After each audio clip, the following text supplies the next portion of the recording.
Bună seara tuturor și bine v-am regăsit la o nouă etalare. Mulțumesc tuturor pentru aprecieri, pentru comentarii.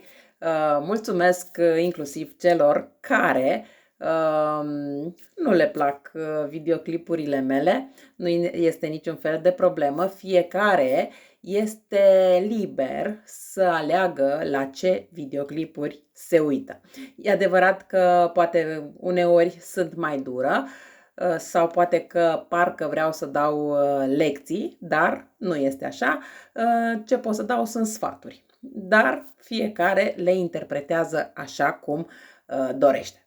Bun, după cum puteți observa, avem două variante. Varianta numărul 1, carioca roz, și varianta numărul 2, carioca portocalie. O să vă rog să vă alegeți una dintre cele două variante cu care considerați voi că rezonați cel mai bine sau să le ascultați pe ambele și să luați doar ceea ce vi se potrivește. Și bineînțeles că voi începe cu prima variantă și anume carioca roz. Haideți să vedem ce este esențial să știi despre relația ta. Hai să vedem ce este esențial să știi despre relația pe care tu o ai, indiferent despre cine este vorba. Hai să vedem ce este esențial să știi despre relația pe care o ai.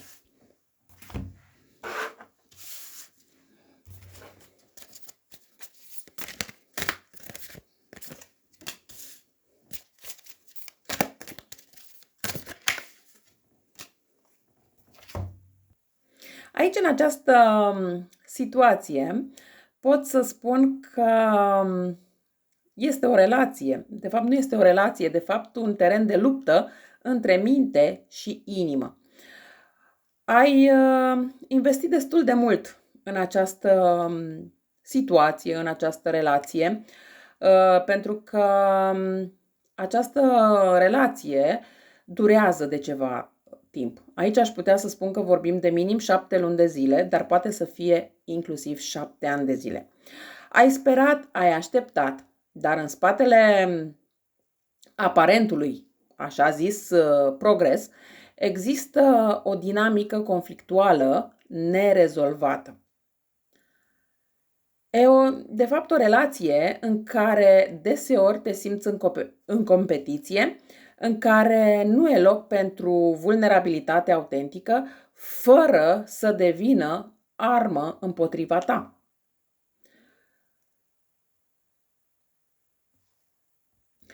Persoana cu care ești în relație indică o figură carismatică, dominantă. Poate chiar e un bărbat foarte seducător, care îți dă impresia că știe ce face. Dar, de fapt, această persoană este un manipulator cu un ego mare și o nevoie de control destul de subtilă. În contrast, spune că e timpul să tai iluziile cu sabia adevărului. Trebuie să te uiți cu luciditate la realitate, nu prin lentila speranțelor tale pe care ți le faci alături de acest bărbat. Sfaturi pentru tine, dar bineînțeles că nu ești obligată să le asculți sau să le și faci. Începe să observi când taci de teamă că altfel va izbucni un conflict. Ăla nu e un parteneriat, e de fapt o condiționare atât timp cât nu ai voie să vorbești ca să eviți un conflict. Pot să vă mai spun aici că văd, din câte văd, voi sunteți femei foarte puternice,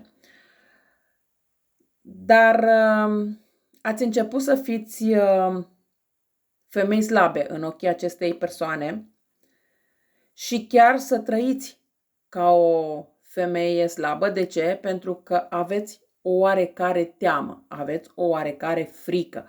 Poate să fie frica de a tăcea pentru a evita anumite conflicte, poate să fie frica, nu neapărat aș vrea să mă exprim să fiu bine înțeleasă, acel fior de frică pe care îl simțiți când persoana de lângă voi ajunge acasă și poate mâncarea este prea fierbinte sau poate nu este gata sau nu știu, ceva de această natură. Doar că acest rege de spade îți amintește că ai discernământ și chiar este timpul să-l folosești și să-ți iei puterea înapoi. Hai să vedem ce te ține blocată în această situație. Ce te ține blocată în această situație?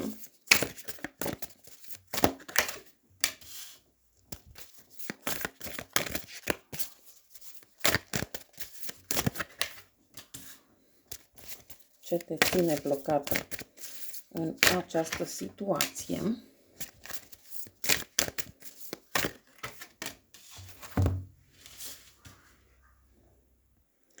Păi aici mi-e foarte clar că ceea ce te ține pe tine blocată în această situație este că rămâi frica, că rămâi fără proiecție asupra unui bărbat la care poate ai visat, confuzie destul de multă și idealizarea unui bărbat care nu este ceea ce sperai tu de fapt că este.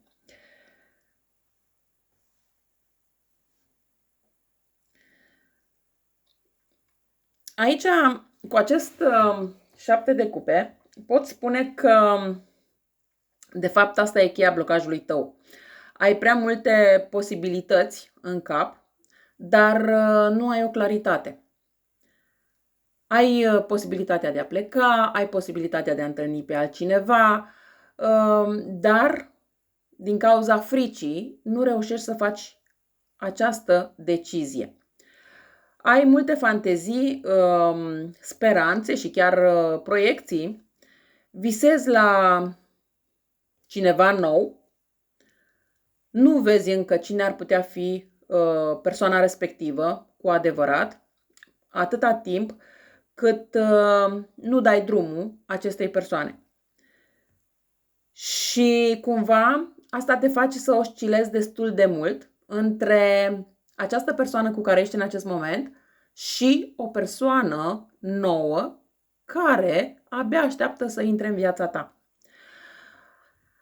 Speri că persoana nouă care intră în viața ta să fie cu totul și cu totul diferită de persoana actuală, dar tot tu, în același timp, te gândești cu dezamăgire și spui, dar dacă este la fel, ce voi face?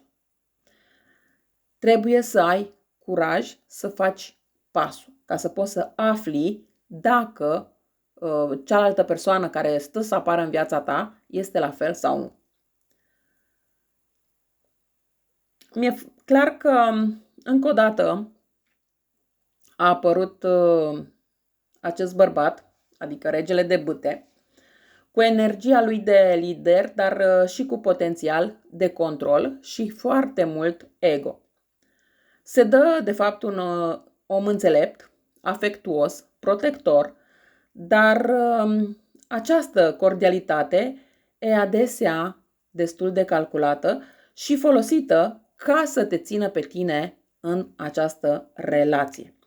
Nu este o persoană sincer, nu este o persoană vulnerabilă, ci pot să spun că este acel gen de persoană care știe să fie strategic, știe să fie cald atunci când vrea. Ce te ține pe tine blocată încă o dată? Păi îi confuzi încrederea în sine cu iubirea. Dar ce oferă el e despre el, nu despre tine. Această carte, Rege de Spade, îți cere să vezi lucrurile obiectiv, Dar în același timp, acest rege de spade simbolizează un bărbat care deja este detașat emoțional, care raționalizează totul, care evită intimitatea reală. Este acel gen de partener care pare matur, dar nu e prezent afectiv. Asta este un lucru care încă o dată te ține pe tine blocată, pentru că îl percepi ca fiind un om matur sau chiar înțelept, dar asta este doar o mască pe care el o afișează în fața ta. Îți spune ceea ce vrei să auzi, dar rămâne neatins în profunzime. Această carte 4 de cupe, ultima, ne arată că pare o relație stabilă din afară. Se vede ca fiind o relație stabilă, dar tu știi că e o stabilitate moartă. Îți promite liniște, dar simți golul. Nu e intimitate, nu e creștere reală, doar repetiție, doar plafonare, doar stagnare. Cumva ție frică să ieși din propriul confort, pentru că ai teama de haos dacă ieși din stabilitatea asta. Îți spui că mai bine un puțin sigur decât necunoscutul. Dar acel puțin sigur te macină destul pe dinăuntru. Mai pot spune aici că există într-adevăr un mesaj direct al cărților care spune așa: prin iluzii, justificări și fantezii există această relație. Nu pentru că el e prea puternic, ci pentru că tu încă mai vrei să crezi în versiunea ta idealizată. Și ăsta este lucrul care te ține pe tine blocat. Întrebarea pentru tine este în felul următor: vrei să te trezești sau vrei să rămâi în acest puțin stabil? Eu zic că fiecare merită mai mult de atât. Cam astea au fost informațiile pentru cei care ați ales prima variantă. Da, e un pic un lucru mai dur, dar sper să fie trezirea. Bun, și să trecem la varianta cu numărul 2. Să vedem ce este esențial să știi despre relația ta. Ce este esențial să știi despre relația ta? Hai să vedem ce este esențial să știi despre relația ta, cei care ați ales varianta cu numărul 2.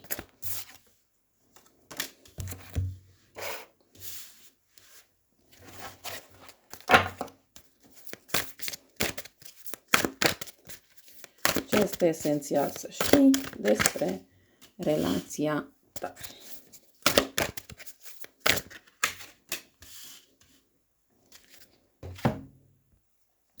Aici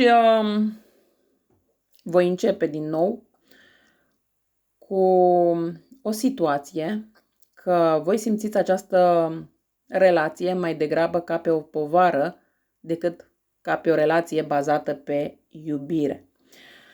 Pot să spun că această relație vă stoarce cu totul. Tu duci tot greul acestei relații. Tu cauți, tu repari, tu explici, tu te îndoiești inclusiv de tine, ceea ce nu este bine. Iar el ce face? Pur și simplu stă fără niciun fel de ezitare sau remușcare. Te lasă să porți tot greul și nici măcar nu îți recunoaște efortul. E ca și cum ai trage un car în care celălalt doarme. esențialul acestei relații este că aici nu este iubire ceea ce te epuizează pe tine, e un autosacrificiu în numele unei iluzii în iubire pe care tu ți l-ai făcut. Într-adevăr, ai fost profund îndrăgostită, poate că încă mai ești îndrăgostită de această persoană, dar știi în adâncul sufletului tău că nu este suficient. Oricâtă iubire ai simțit tu, dacă nu e reciprocă în fapt, e autodistructivă. În permanență ai încercat să te agăți de ceea ce simți tu, dar a te agăța de ceea ce simți tu în timp ce el nu oferă e o formă de autoabandon. În prezent pot să spun că ești într-o dilemă să rămâi sau să pleci. Alegerea pare imposibilă, dar de fapt ai ales deja rămânând. Pentru că aici, din câte văd, este un dans între frică și speranță. Dar speranța nu mai are un combustibil real. Există o vorbă, speranța moare ultima, dar se pare că în cazul vostru această speranță a cam murit. Pentru că amânând decizia de a pune punct, amânând decizia de a pleca, e tot o decizie. Doar că este o decizie luată împotriva ta. Bineînțeles că are momente când pare că face pași, dar totul este destul de lent, aproape imobil. Îți dă firmituri, se mișcă doar când te simte pe tine pe cale să pleci, apoi se oprește din nou. E ca și cum nu ți-a promis nimic. E o strategie de menținere a controlului. Tu trebuie să știi că mișcarea lentă nu înseamnă progres. E de fapt manipulare prin picurare, cum se mai spune, picătura chinezească. Dar asta o face doar ca să te țină în speranță pe tine. În speranță că într-o bună zi lucrurile se vor clarifica și vor merge într-o direcție pozitivă. De fapt, aici pot să spun că au și concluzie clară, chiar dacă este dureroasă. Această relație este, de fapt, pentru tine o închisoare emoțională, mascată în potențial.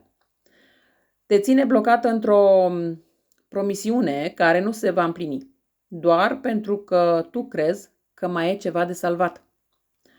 Dar în realitate, ce salvezi tu este doar frica ta de a rămâne singură și nici de cum iubirea. Din câte văd aici, tu ești o femeie care a fost crescută să creadă că trebuie să lupte pentru iubire. Dar realitatea este asta. Iubirea nu cere sacrificiu. Iubirea nu obosește. Iubirea adevărată nu te usucă. Hai să vedem și ce urmează pentru tine din partea acestei persoane, cu toate că deja cred că răspunsul este unul destul de clar. Dar hai totuși să și verificăm. Ce urmează din partea lui pentru tine?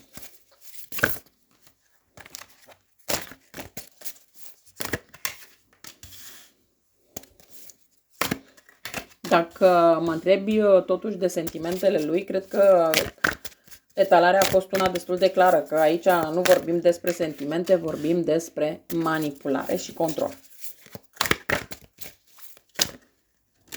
Bun, hai să vedem. Mesajul cărților este unul destul de tăios, în sensul că nu e vorba despre ce vrei să vină din partea lui, e despre ce urmează cu adevărat dacă tu nu îți schimbi poziția. De ce spun acest lucru? Pentru că vine la tine cu o reaprindere temporară. Poate o reluare a conexiunii, un mesaj din senin, un gest, da? Un cadou care pare destul de promițător. Dar e foc de paie. E dorință, nu angajament. Reaprinderea pasiunii ca metodă de a te ține prinsă în cerc. Nu este renaștere, e doar o strategie din partea lui ca să rămâi în această poveste. Această carte, Cartea Morții, este destul de clară, în sensul că aici ceva trebuie să moară. Și din punctul de vedere al cărților, bineînțeles că relația asta trebuie să aibă un final. Relația în forma ei actuală, dinamica voastră, poate chiar conexiunea voastră în întregime, trebuie să ia sfârșit. Dacă te mai agăți de această situație, nu faci altceva decât să suferi în continuare. Dar dacă lași această relație deoparte, vei renaște. Pentru că el nu vine să construiască, vine să îți reactiveze rana, pentru că apoi să plece din nou. Bineînțeles că tu vei încerca să-ți revii din nou după o nouă cădere, te vei ridica, dar de data asta mai epuizată. Încă o rundă și îți va seca toate resursele. Încă o reîmpăcare cu această persoană și pe tine te decade în totalitate din punct de vedere mental. Aici cărțile îți recomandă că dacă vrei să construiești ceva, construiește, dar departe de această persoană. Pentru că această persoană nu face altceva decât să te destabilizeze emoțional. Acest 9 de spade, aș putea să spun că e ultimul avertisment. Dacă rămâi, urmează nopți nedormite, anxietate și chiar durere psihică intensă. El aduce foarte multe neliniște în viața ta și nu stabilitate. Autoritate falsă poate chiar încearcă să-ți controleze gândirea, să te facă să crezi că problema e în tine, nu în el. Lângă această persoană nu urmează iubire, urmează doar un consum psihic de care tu nu ai nevoie. Aici tu ești cea care trebuie să facă alegerea și alegerea nu este între el și el. Alegerea este între el și tine. Sau între el și o altă persoană. Pentru că, de fapt, în relația asta, tu doar supraviețuiești. Cu momente rare de speranță. Și lungi perioade de singurătate, lungi perioade în care te simți goală pe dinăuntru. Dacă vrei să renaști, renaște prin tăierea acestei relații toxice pentru tine. Eu cam atât am avut de spus și pentru voi, cei de la varianta numărul 2. Vă mulțumesc că m-ați ascultat și vă doresc o seară frumoasă în continuare. La revedere!